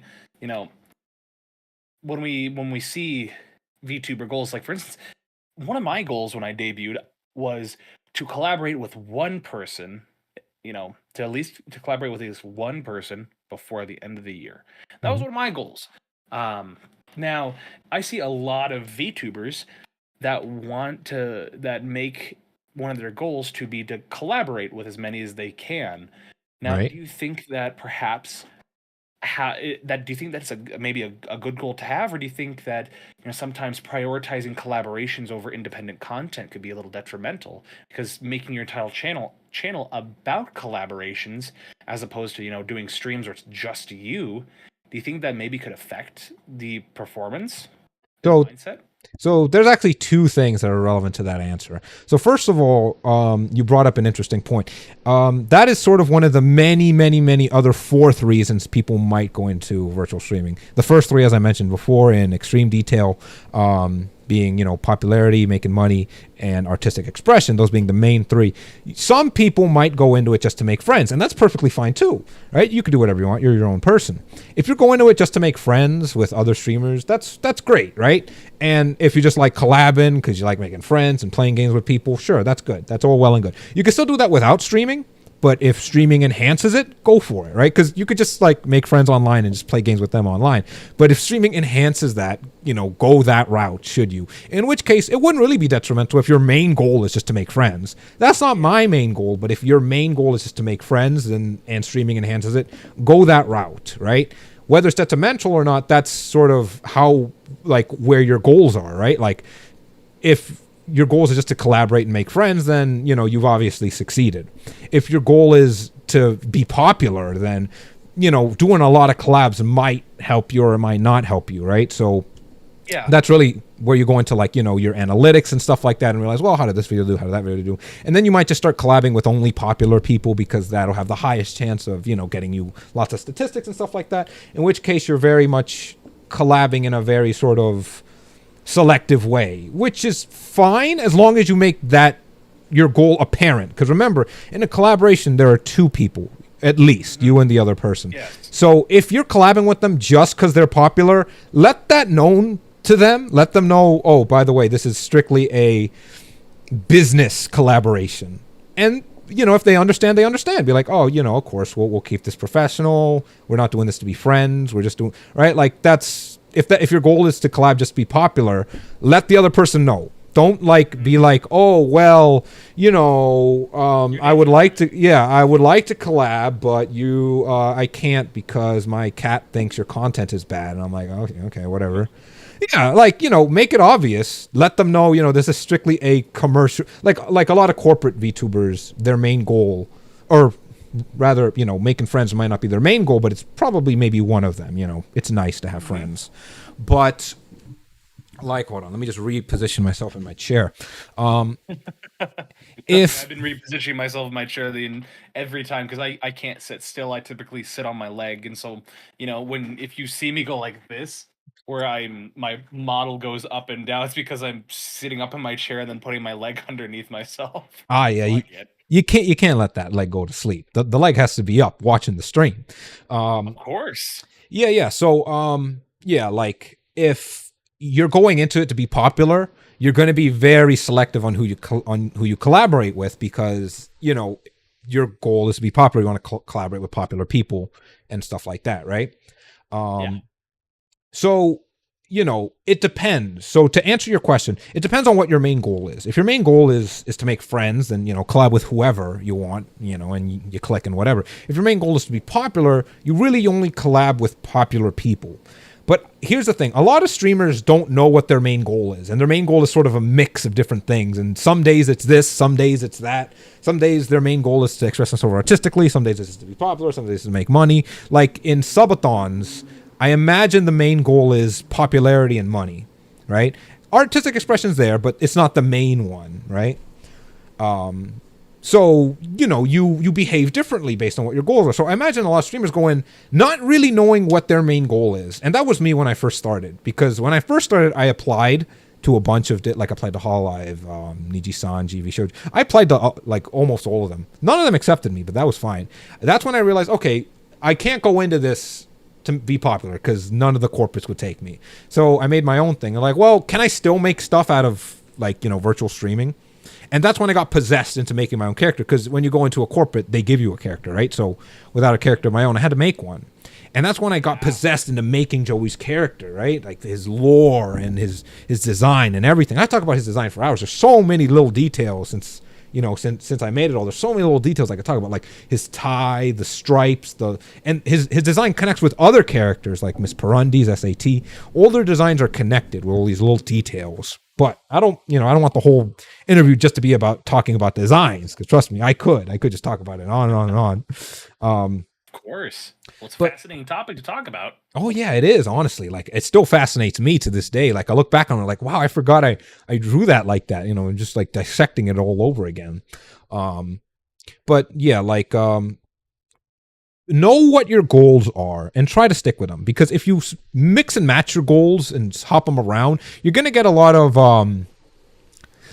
you're not going to know if you're succeeding or not, right? Like, if your main goal is to be artistic, right, express yourself artistically, you're going to look at some of the more questionable things you do and be like, oh, well, did I really have to push this sponsorship because I don't even use their things or whatnot? And you're going to have mixed feelings. Know what your goal is, stick to it, and put in stuff so that way you can get out what your main goal is. If you switch your goal around or you don't know what your goal is going to be, you're going to start doubting yourself on some of the content you make, right? Mm-hmm. You'll look at some content and like, oh, this doesn't fill this goal. And you'll look at other content like, oh, this doesn't fill this goal. Well, if you know what your main goal is and stick to it, then everything you make will be going towards that goal, whether it's popularity, making money, artistic expression, or even just making friends or, some other thing. Then do you think that, it's good to have multiple goals, but focusing on one at a time? Or do you think it should be kind of like they're kind of side by side and you're just trying to knock them out as you're going along? Because for me, for instance, I like having a singular goal in mind, because I get sidetracked very easily. And so for me, it kind of helps to say, okay, so I did this, I collaborated with somebody, I can knock that off. Now I want to work on creating a song. And once I'm done with that, I want to create a lore video. And then I have my overarching goal of trying to stream consistently until December. So do you think that it'd be wise to kind of spread out those goals and keep them on tabs all at once, or kind of focus on one? At least for you. Right. So I would say focus on one main goal, whether it's one of the big three I mentioned or your own goal or some other thing or whatever. Focus on one. Because if you have two main goals as your priority, you will eventually come to the point where they will collide and you will have to decide what takes precedent over the other, right? I noticed creative expression clashes a lot with things like making money, right? So if you get reached out by a brand sponsorship, like, we want you to push our thing and we'll give you $1,000 plus $2,000, whatever, right? You have making money, and then you have our creative expression. Now you can, mix it and be like, oh, well, it just takes part of the thing. It isn't that much of a difference, but you are still putting making money over it because you chose to be like, well, part of my artistic expression will now be pushing this brand, which is fine. If that's what you want to do, people go into it for that reason. That's perfectly fine. But you've realized you can't have both those goals as your main goal. One has now taken priority because they're going to clash eventually. So pick one main goal, and the other ones would be secondary goals, right? The main goal doesn't clash with any other thing, because then you're going to have a lot of these sort of moments where you're doubting yourself, like, oh, should I do this? Should I do that? Just focus on the goal and you'll know what to do. Remember, your goal is your own personal goal, right? It should come natural to you, what you want out of it.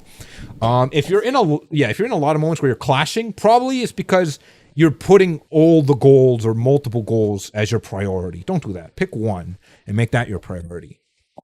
it's kind of the main objective, and then like the optional side ones that you kind of can do at your own pace. Yeah, exactly. Like, are you familiar with busker statues?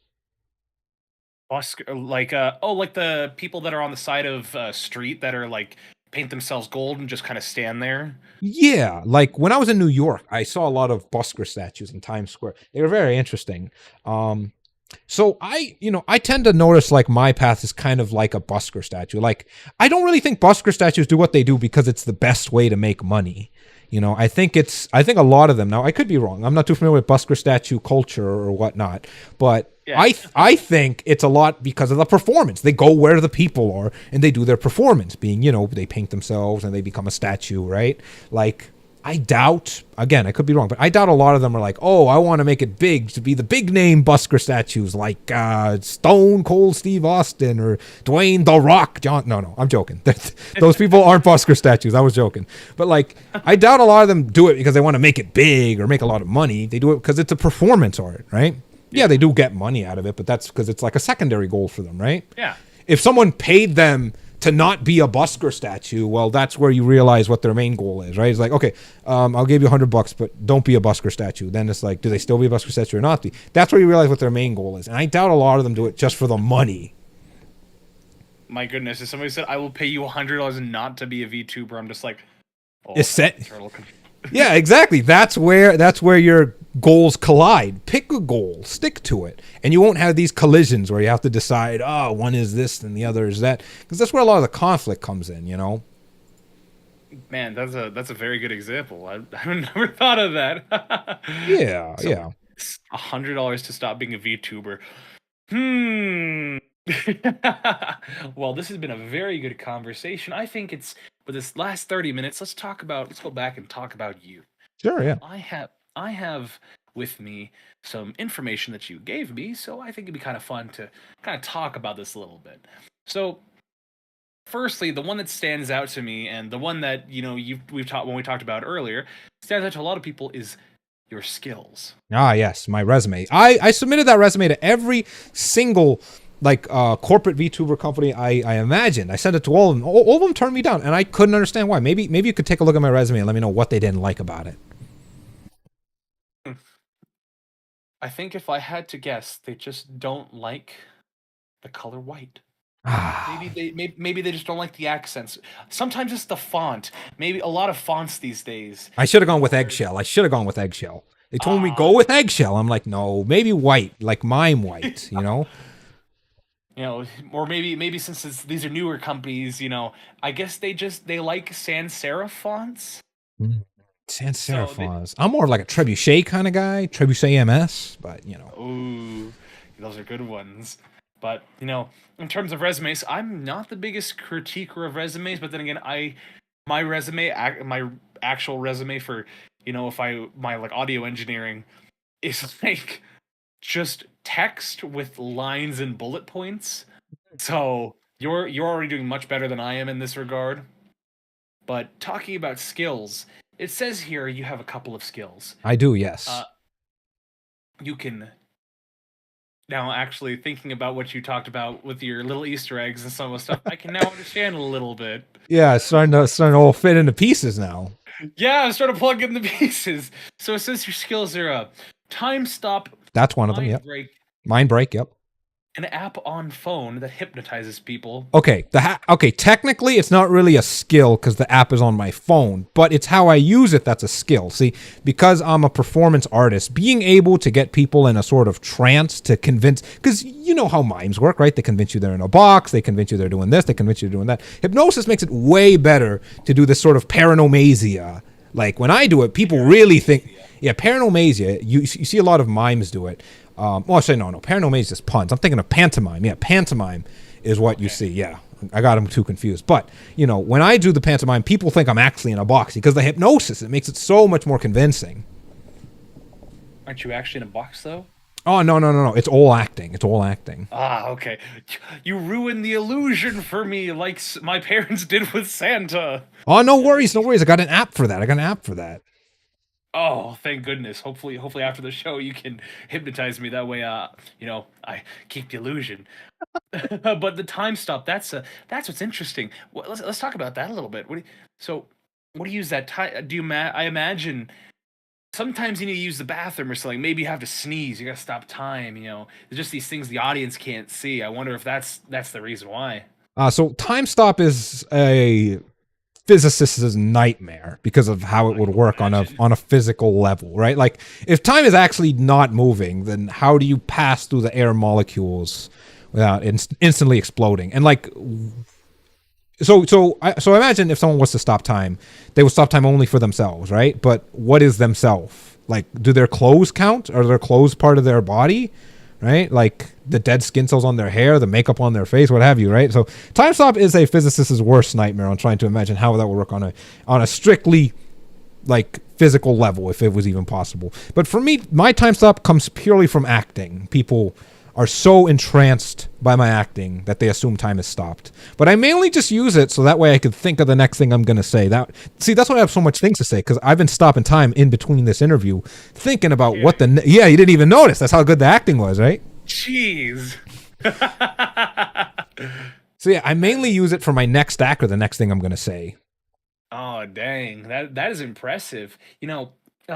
Perhaps because I've heard like that time is strictly a concept, like a human concept, Right. to give us relativity, for again time. And so one of the ways I've heard it described, quote unquote, stopping time is you move so fast that your perception of time around you is because you're so fast, the people around you are so slow they can't, it appears everybody's moving just infinitesimally slower. Right. That's So I want. yeah. Does that work for you? Are you just like actually like JoJo's Bizarre Adventure, just stopping time? So JoJo's Bizarre Adventure time stop is kind of interesting because Dio's clothes move with him, and he can move things with him. So the way I assume JoJo's works is he stops time for everyone except him in a small radius. And I imagine the radius that which things do move is the radius of his stand, which is like 2 to 3 meters, right? So Dio's clothes move when he moves, the knives moves when he moves. But when the knives are outside of his range, they stop moving, right? Like when he throws the knives, they go for a bit and then they stop moving. I imagine that bit is his stand range. But regardless of how Dio's stand type works, for me, my time stop comes purely from how good my acting is. So no actual time is stopped, no super speed. There's no like Metro Man moving at high speeds and everyone's moving slow as hell. Yeah. It's no Metro Man high speeds. It's purely acting time stop. Well, hopefully you're not stopping time too much during this interview. Only a handful of times. Oh well, thank goodness. I appreciate you being so generous with that. So then the next one is the mind break. So explain what that means? Okay. Like, imagine playing that into your acting is just your acting is so artistically good that people just can't handle it. That. Yeah, so I talked about it a bit in my debut. I don't use mind break a lot, but it's more sort of to make people suspend their disbelief and get them like out of their comfort zone, if you know what I'm saying. Because a lot of things I do are very experimental, right? So people might not be able to like fully understand or really get it. It's avant-garde. Yeah, it's kind of avant-garde sometimes. So mind break is a very interesting tool I use to sort of get people out of their comfort zone. So it's more like a comforter destroyer rather than a mind break. But I call it mind break because that's what everyone else calls it. So I just kind of stuck with it. And I mean, that makes sense.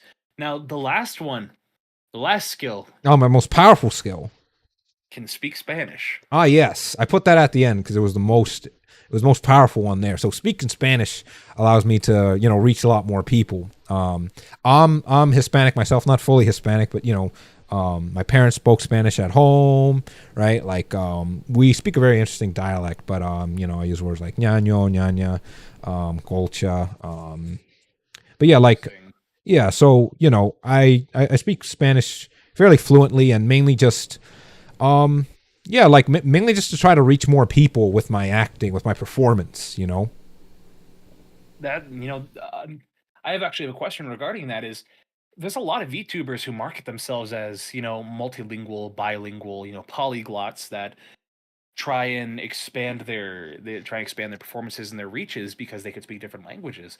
Do you think if somebody were to learn another language, do you think that could help them expand their audience a little more because they learn that? Because, for instance, I speak French and I know Tahitian. I see. I'm not So, familiar with and Tahitian. so it's the language. It's an older language that is spoken by the people of Tahiti. Ah, okay, I see. Because the history of the country is they were during like the 1800s and all that colonization between the British, the French, and other countries. It was a French colony. I mean, there were people before the French came, so the French kind of came, did their thing, and so they left their impact, especially in language, and so a lot of the French people learned French, while a lot of the older individuals try and keep the Tahitian language as much alive as they can. But the thing about it is, you can only learn Tahitian if you know French, I see. because all of the Tahitian, all the Tahitian manuals, like language manuals, they are, they're in French, so I you see. can't learn like. The only way you can learn that is if you know French, because a lot of the things don't translate well to English. Ah, So, but doubling back, do you think that learning another language could be an important tool for something like content creation, streaming or VTubing? yeah, that's interesting. So, like, I always look at it in terms of the main goals, right? The three main goals why people go into it. Like every single streamer that I've met has fit into one of these three main goals. Some of them have like fall into other goals, like making friends and stuff like that. But the main three ones, like I talked about before, being those three. I would say if you're doing it for artistic expression, learning another language can help. It can help. It really depends on what you're doing, because with creative expression, there's so many different things you could do, right? You can bake, you can make songs, right? You can do covers, you can draw. So, like, if you're doing drawing streams, learning another language might not do you too much help. But if your other goals are make money or be popular, speaking another language could help out a lot with that, because your reach is now essentially almost doubled, depending on what language it is, right? Like, some of the biggest most spoken languages in this kind of culture, right? Like, Japanese, English, Spanish is a big one too, right? Like, learning another language. There's another one. Exactly, yeah. Like learning another language could, spread your reach out like crazy. So I would say learning another language helps a lot if your main goals are either popularity or making money. That is super cool. Well, can you maybe give us a little bit about yourself, just like a sentence or two in Spanish, for any of the Spanish speakers out there? Por supuesto. Hablo español, mi madre. Entonces, mis padres murieron en 2020 de la coronavirus, pero sabe que ahora vivo solo con mis hermanos, mi hermana, y ahora solo juego en la computadora, juego mis Binding of Isaac, mi Cuphead, todos esos juegos que me gusta jugar. But yeah, like, for anyone that understood that, I'll probably translate it not now, but I'll translate it like, I'll translate it on my birthday, which for Joey is December 13th. Coming up? Coming up. This December 13th coming up, yeah. Well, I imagine that'll be a super fun birthday. Hey. Yeah. Thank you for giving us a little bit about that Spanish. Because again, learning French, and then my best friends speak Spanish. Picking up a little bit of that, so I was able to understand a little bit of that. Yeah. Which is super fun. Now, those are the skills. Why don't we talk about, a little bit about your, things you like, a little bit of the passion. Now, so it says professional mime for over 10 years and a casual gamer. So it seems like these two are very interconnected. Oh, yeah, like... Go ahead. Oh, no. I think you should finish your question first, because I just have... Yeah, it's not... Well, I was going to bring up Warhammer, and I know from personal experience that people who play Warhammer, they love talking about Warhammer. Yeah, so... I love the lore of Warhammer, and I love the video games. I don't have any of the miniatures, because I know first and foremost it is a miniature war simulator. I love the lore. I love the books. I love the video games. of Warhammer 40K. Me with, I love writing stories, I love writing characters. So Warhammer 40K has been a huge inspiration. And given that it's parody, specifically exaggeration parody, it was a big inspiration towards Miss Perundes, because she represents exaggeration parody of virtual streamers, right? So I took what I learned from Warhammer, which was like, exaggerate the sci-fi, exaggerate this, and put it into her. So Warhammer 40K, definitely look into it. There's at least one thing in it that someone's gonna like. It's such a multifaceted hobby, Warhammer 40K. So recently, I was actually at a convention in because I go to several conventions, around the year.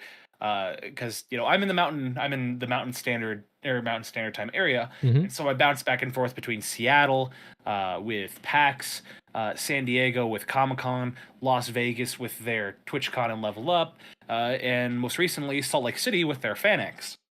Right. And when I was in Salt Lake, I actually, because I'm not a big Warhammer guy, but one of my good friends is a very big Warhammer guy. And, he got the Leviathan box recently, which for those that don't know, is this recently, I think they released their 10th edition. Yeah, Leviathan. That sounds like Tyranids. They're the new Yeah. Tyranid invasion. Yeah, so with that, they released a brand new box. I think it's about 150, about $200, something like That sounds about right. Yeah. but it's a big old box that comes with a bunch of Space Marine miniatures, a bunch of Tyranids, which Tyranids are like space bugs, kind of. Again, coming from somebody who's fairly ignorant in the aspect of Warhammer, that's kind of the way how I mean, is there a simpler way you could describe Tyranids? Oh yeah. So yeah, Tyranids, space bugs, definitely. But man, there's so much more, because Oh yeah. they might be the greatest threat to the galaxy, honestly, like in the whole Milky Way, because there's just so many of them, and they have so many tools, and they're so advanced, and oh man, they evolve like crazy, and like they have so many things against them, or they have so many things for them, that honestly, like, unless some crazy stuff happens, the Tyranids might take it. The Tyranids, and like, if you know anything about Warhammer 40K, like, there's a lot of threats to the galaxy. Everything's a threat to the galaxy, probably even humanity themselves. Tyranids are probably the biggest ones. I don't know. I feel like the Imperium of Man is the biggest threat because of how much of they threaten themselves. Oh yeah, I mean, like, the Inquisition is definitely a big threat to themselves, to the Imperium, and all that. But like, Yeah. with that, yeah. So when I was in, but the reason why I bring it up is that we went to an actual Warhammer store for the first time, Mhm.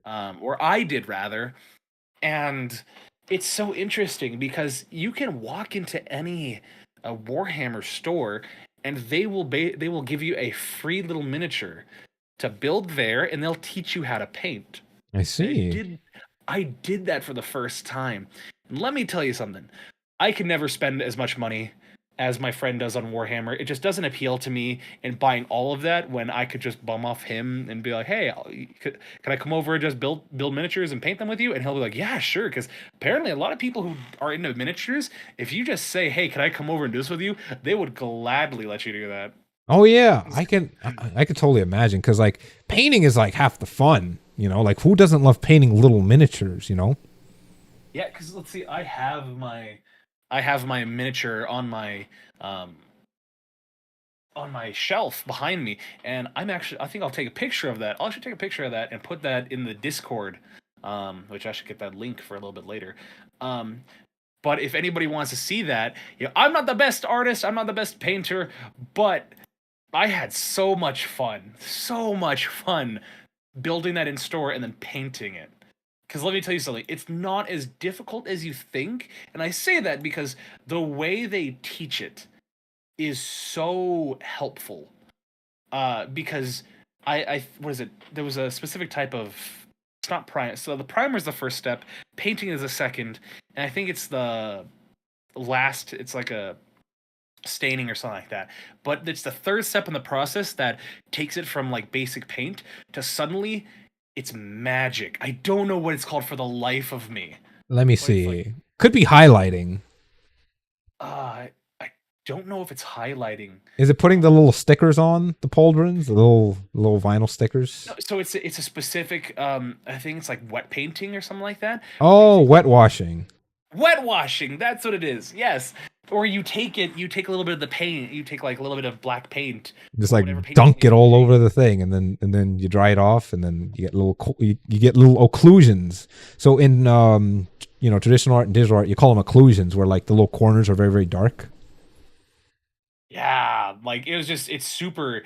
When I did that for the first time, like, oh man, I wish I could get mine to look as good as yours because he's painted, my buddy's painted before, and his looks super good. I'm like, oh, I wish I could do that. Get to that point. He's like, oh, you can because wet washing is magic. All you have to do, thin out your brush, get a much watery paint, and just go over it, and all of a sudden it turns it from just like a solid color palette to suddenly it shades everything. Yeah, yeah. Yeah, I don't know how, but it looks so good. Yeah. Like I do a bit of because I also do traditional art, not just digital, right? So I would do like paints with oils, paints with acrylics, and wet washing is definitely a tool I use sometimes to really get that sort of texture onto the paint to really make it like look less flat. Of course, but if anybody is wanting to, I in the past I would not have talked about Warhammer, but like, oh yeah, you give it a try. But like after spending a little bit of time, because I've been slowly learning about Warhammer stuff over the past few weeks, or actually the past few months, just kind of secondhand stuff. I can safely say it is certainly a fun little thing to get into. Like they have a kit where you could spend I think $20 or $25. Um, and it comes with a single Space Marine, a single Tyranid, and then it gives you an introductory set to the game and teaches you the lore. It teaches you how the game works for $20. And the thing is, that is an exclusive little miniature that you can only get from that introductory set, and with its unique pose. And if you want to, you can spend I think $40, and then you just get in a basic. What is it called? Kill team. Oh yeah, the kill teams.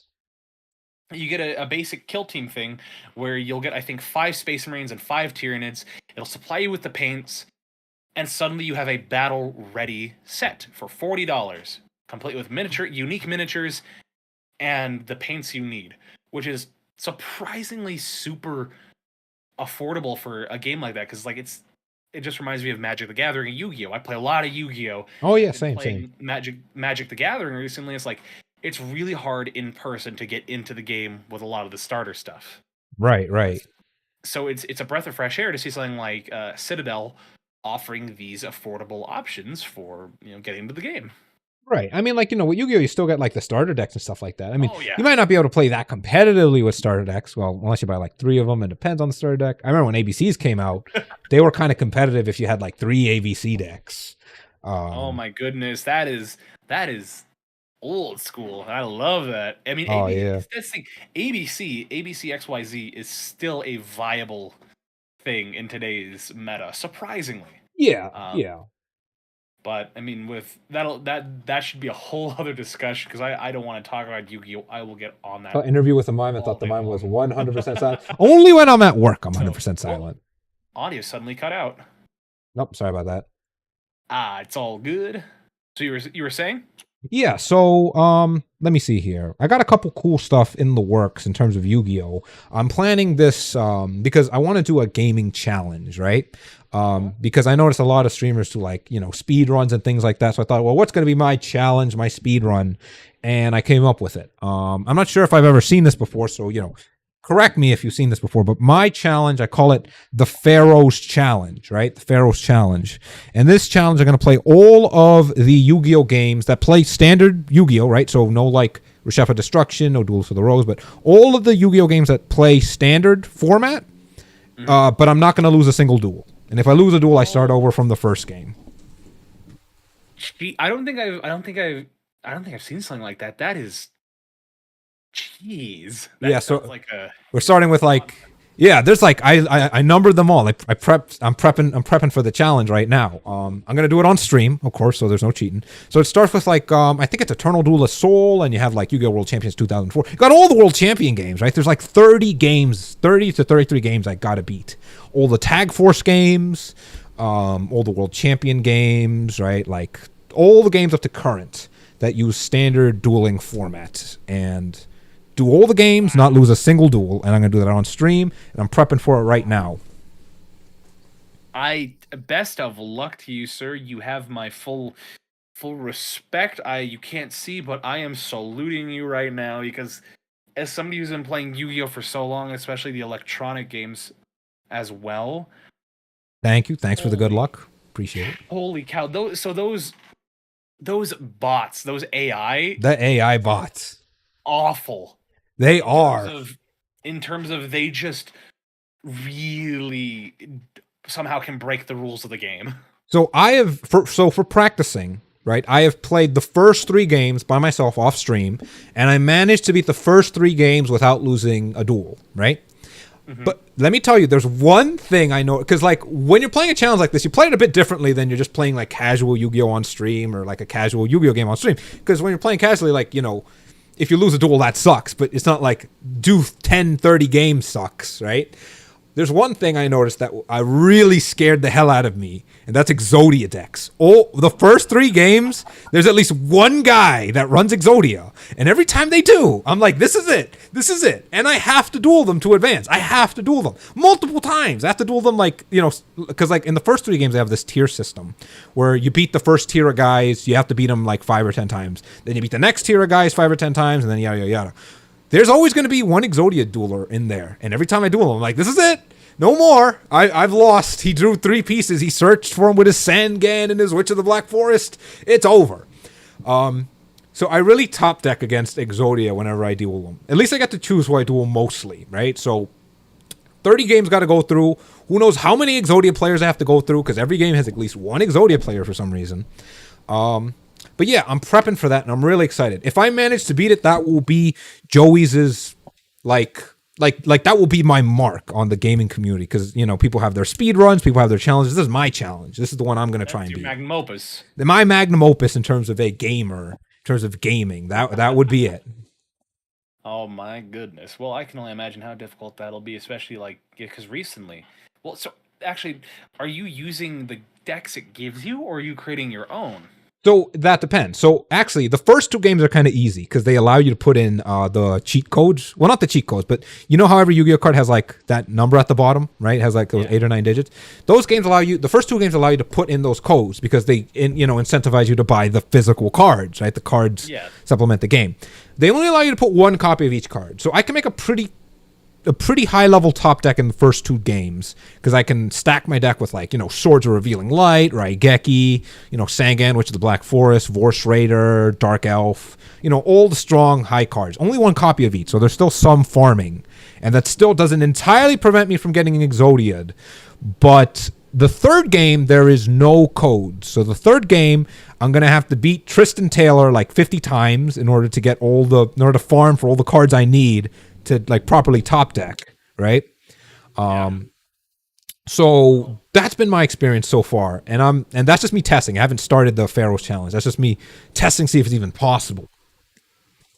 Well, again, best of luck to you. I mean, I haven't played a whole lot of the electronic games. I think the one was like an Egyptian styled one. What was it? I think Duelist. What was it? Duelist of the Rose, maybe? Maybe a PS2? No, it was a PS1 game. A PS1 game. I see. If I look, I think Forbidden Memories. Yeah, Forbidden Memories. Yes, I know that one. So Forbidden Memories, and then I played Yu-Gi-Oh. What was it? It was the one before Master Duel that came out recently. Are you talking about the one where like you go through the whole story of Yu-Gi-Oh, right? Legacy of the Duelist, you mean? Legacy of the Duelist. That's the one. That's the one. I'm also going to be playing Legacy of the Duelist, but that's one near the end. If you see me playing Legacy of the Duelist, I beat like 30 games before that. Well, that'll actually transition us into this last segment is there anything else we should know about you? Do you have any other projects that you want to talk about? Get Hmm. that all out. Yeah. So, I'm working on my second skit. This one's going to be a much higher quality, a bit longer, and a lot funnier than my first one. The first one was just like a pilot to be like, this is what the feel of the skits will be like. I didn't know that this skit would take so long, but I'm excited to put it out because my third skit, I'm going to have one of my buddies, Zeke, in it as well. He's going to be in the skit, and it's going to be very funny. So I got that working. The second skit should be coming out soon. After my skit is done, I think the next thing I'll do is I'll work on my ASMR stream. Been meaning to do an ASMR stream. It's probably going to be a math ASMR stream or a stream of I think it's called the Codex Cephanius, which is a very, very interesting read. So it's either going to be one of the two. Of course, I have the no, it's not Warhammer, but I see where you're going with it because it's Codex, right? The Codex Astartes. No, it's the Codex Cephanius. Very interesting read. I also have, like I said before, the Pharaoh's Challenge. I just need to get some art done for it. I'm gonna draw myself as a rare hunter for the thumbnail art for the Pharaoh's Challenge stream. Okay. Other than those three things, I guess the last thing on my mind is I'm going to be making my own podcast, like we talked about before, called Big Top Podcast with Joey D. King. The name Big Top was made by one of my friends, Ronan. Really great name because, Big Top being a carnival reference, and also it's short for Big Topic. So, if anyone listening to this wants to come onto my podcast and we could do a little interview, my podcast is where we're going to be talking about big philosophical ideas, such as, do we exist? Are there aliens out there? And things like that. And also half a bit storyboarding. So if you have some interesting characters, some interesting lore, you want to come to the podcast and talk about, it's also a place for that. That's all the things I'm working on. That's the whole platter on my brain right now. Well, that sounds like a very busy schedule to say the least. Oh yeah, it's keeping me busy. Well, Lord knows we'll throw some support your way, and we look forward to seeing what you can do. Oh, Because thank you. with all of these projects, keeping a man busy, well, it also keeps plenty of people entertained. Oh yeah, I can imagine. This looking back when all this is done, I'm gonna be so proud of everything I have made. I guess, yeah. Well, I thank you so much for coming on the show, Joey, and I really appreciate it. And hopefully, you can be back on the show and we can see an update and see what happened. Oh yeah, totally. I would love to come back. This has been a really good interview. Thank you for hosting me, Val. Very, very fun. Definitely. I could definitely recommend more people I know to come on, so you can have some more guests. Please do. Well, let me throw the Discord link in the chat. There's that. And if anybody else wants to come on, again, this has been such a fun. This has been. I'll probably say this every time, but right now, this has been my favorite episode right now. So many good things. Like so many good things we talked about today, from performance to goals to things that new streamers should kind of think about a little bit, to talking about your skills, and then Warhammer. We had a little good discussion on Warhammer. To finally, upcoming things. I'm a little sad we didn't talk about beat up the Onceler as one of your goals because Oh yes, that was one of them. That was definitely just beat the Onceler. I don't have to beat him up unless that's considered beating him as well. Oh. In which case, I would put that on the list as well. Well, hopefully when you come back on, we can see if that goal is met. Oh yes, definitely. That's one of my long-term goals. That's definitely going to tick that one off. Big red tick mark on it. Well, like I said, we look forward to seeing you. Thank you so much, Joy, for being on the show. Thanks for having me. I'll see you next time. Yeah. Likewise, I'll see you next time, brother. Take care. Okay, let me push this stream over to the next one. Let's just do a little raid. Okay. So off that. Yep. Oh, I'm glad you've enjoyed being in the background. Well, I will see you later, Joey. Care.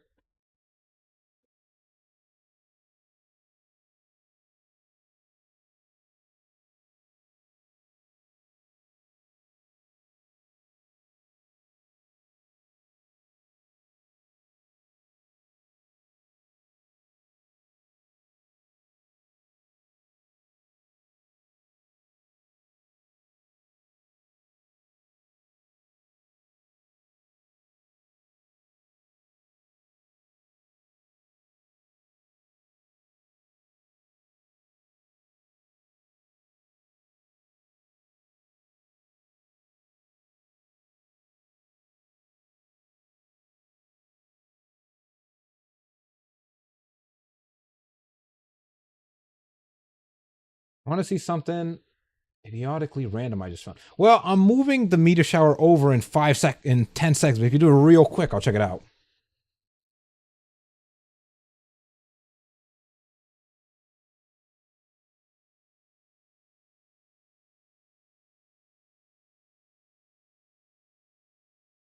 But it's not working. It's not working. Hey, Chauncey, why aren't you helping me get to plat? Again. I'm just saying. Raft, I wouldn't mind playing after me and Chauncey play. It just has to be a new world or like me joining your world kind of thing. Because this